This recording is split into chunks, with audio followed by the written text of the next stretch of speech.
Sit. Good boy. Okay, we're just here with Ralph today. We're going to be teaching him our place command. And to do that, we need a few key concepts that we've already worked on with Ralph. That's going to be a concept of our marker word, being able to mark the moment he performs the behavior. The concept of leash pressure, being able to use the leash to guide him up there with forward pressure. And then the concept of luring and rewarding. So we're going to be able to lure him up there with food as well if we need to. Those are the basic concepts that we need here, and then we can teach him the place command from start to finish. While we teach our place command, we're also going to be teaching him the concept of stay, because he kind of struggles with that. So we can use our place command to also help teach him the stay command. So the first steps with teaching any new command is going to be luring the dog with food, and if required, we'll use some leash pressure in that process as well. And then marking the moment the dog performs the behavior. So before we even attach a command to this, the command we will be using will be place. Before we even attach that command to this behavior, we're just going to start with luring the dog successfully up there and ensuring the dog can get up there confidently without any issues or struggles. Because sometimes dogs will have a hesitation to get up on top of these elevated beds, and we're going to work him through that. And we want to make sure that he's able to perform the command before we attach a name to it. Otherwise, we can get some confusion in there. So let's start luring him up there. So you'll see I take a piece of food out. I'm just using some cheese here for this guy. And we can lure him up and get all four paws onto this place bed. And you can see I'm holding the treat out in front of his nose here and just gently guiding him towards the area I want. Yes. And then the moment he's there, I mark that with yes. Y-E-S is my marker word for Ralph. And then we can release him, break. And then we can release him off of there. I always mark that with yes, and then I feed that food reward to them.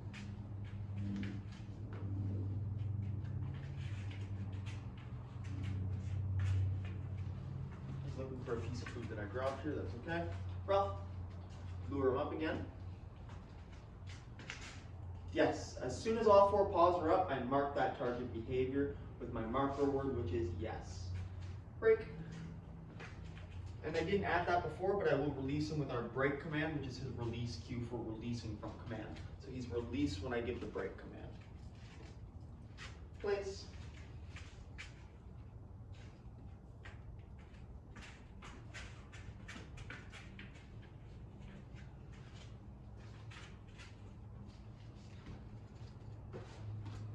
So again, take our food lure out, lure him up with that one more time.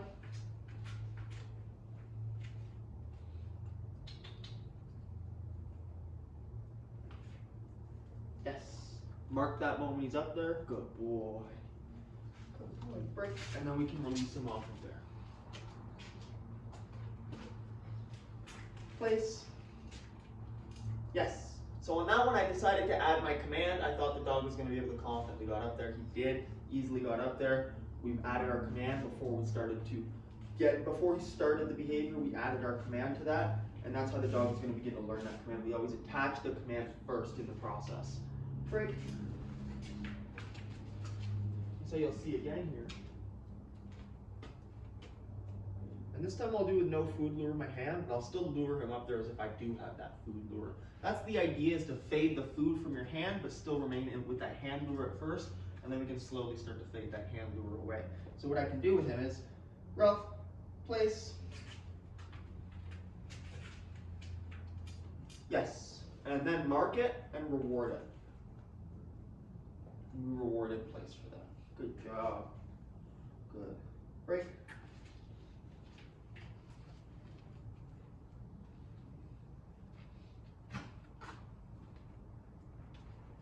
Good job.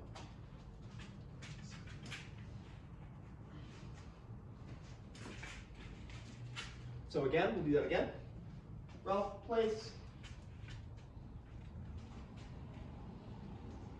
Yes. Right there, mark that, reward it. Break. Good.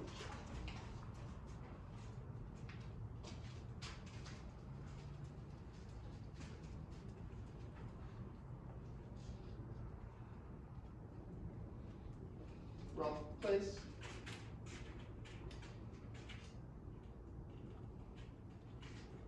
Yes. Good, and we're consistently rewarding the behavior we want at this time. Good, break. Good. Place. Yes.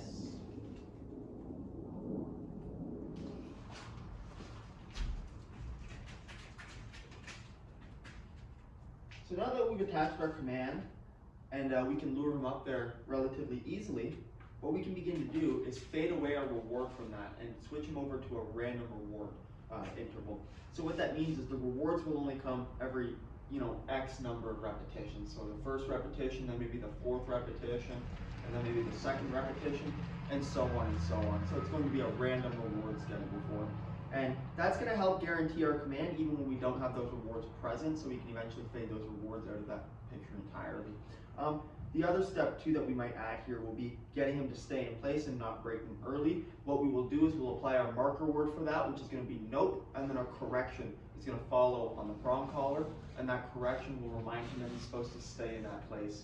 You may also see we'll add a little bit of spatial pressure or social pressure by stepping in towards the dog as he tries to get off, but we'll go through that as we get there. So, again, we're going to do a random reward schedule here for it. Ralph, place. Good boy. Break.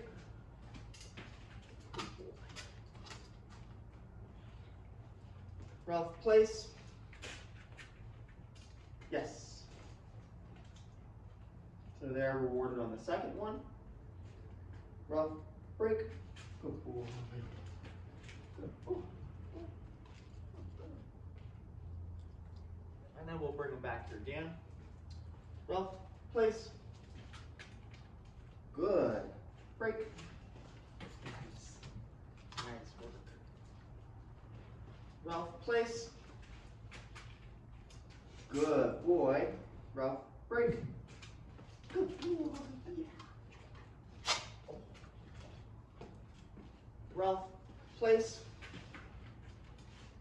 Good. Good. Nope. Good. Break.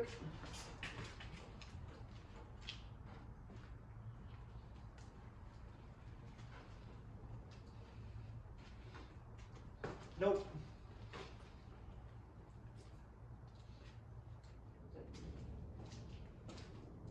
Ralph, place. Good boy. So now that we have that command nice and solid, we can get him up there easily without using the leash pressure or without using that food reward. That's great. Now we can start to teach him our stay command. So what we will do is we'll give a clear stay with a hand signal. Stay. And then if he breaks that, he's going to get a note with a pop on that prong collar and a bit of spatial pressure from me. So I will step towards him, put him back into the command. Good. Nope. Sit.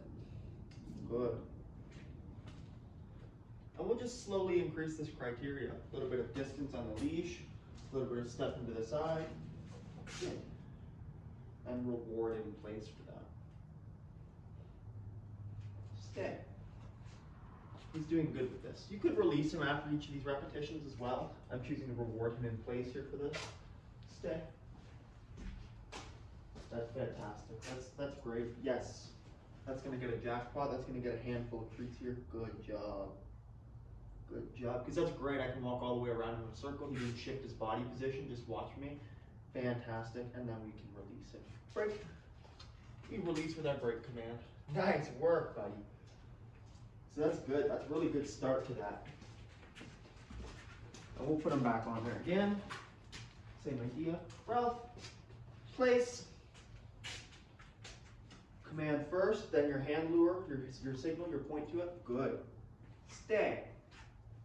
Good stay. Good stay. I'm okay with that. I won't correct that. Good stay. Now what we could do and what we will do is start to extend this using a longer leash and using different distractions. A lot of times bending down at your knees will get them to break off of there. Good. Stay. Good stay. We'll want that. That's really good stuff we're seeing here. I like that. Break. Good boy. Yeah, Good boy. Nice. Nice jobs. Nice jobs. That's fantastic. We'll call that good for now for this session. We'll come back to this a little later.